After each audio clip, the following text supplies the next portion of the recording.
on serait allé au vote.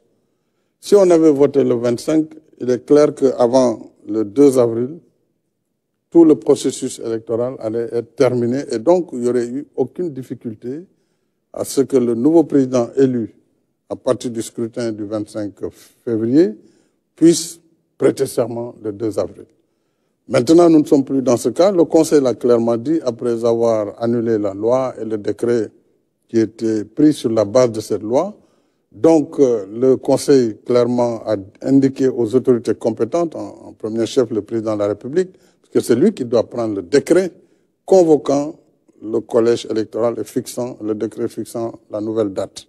Mais ce décret ne peut être pris avant que la concertation nationale ne se réunisse. Et j'ai convoqué cette concertation nationale le lundi. Et je pense que sur 2 jours maximum, lundi prochain, c'est le lundi 26, on devrait, entre lundi et mardi, terminer, puisqu'il n'y a pas beaucoup de sujets en réalité qui doivent être traités.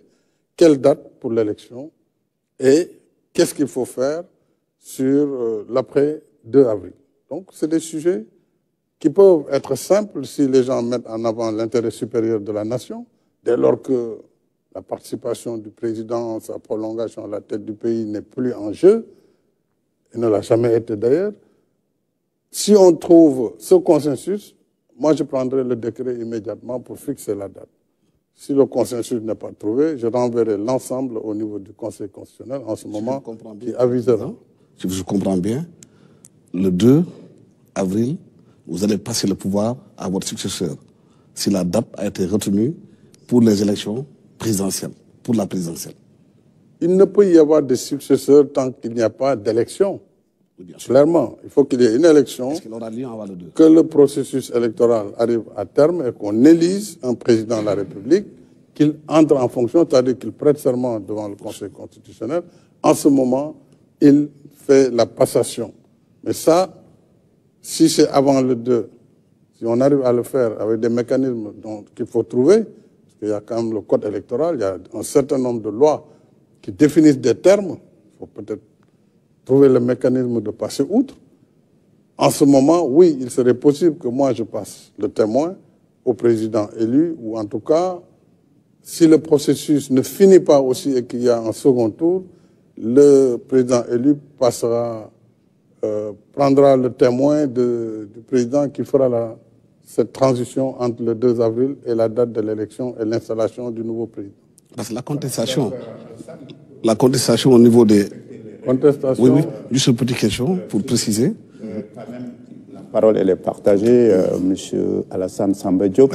Et comme on l'a dit aussi tout à l'heure lorsqu'on préparait l'émission, cette première série de questions est consacrée à la fin du mandat, le 2 avril. Qu'est-ce qui va se passer? M. Yaham, vous avez la parole. Merci, Racine Talla. Bonsoir, Monsieur le Président de la République. Bonsoir, Yaham. Monsieur le Président de la République, nous sommes le 22 février 2024. Au 2 avril, il se passera 40 jours d'ici là. Est-ce que pensez-vous, croyez-vous qu'il soit possible qu'en 40 jours, qu'on puisse organiser un dialogue, s'accorder sur quand et comment tenir la présidentielle, pour qu'au lendemain du 2 avril, c'est-à-dire le 3 avril, qu'il n'y ait pas un vide que tout un chacun peut appréhender.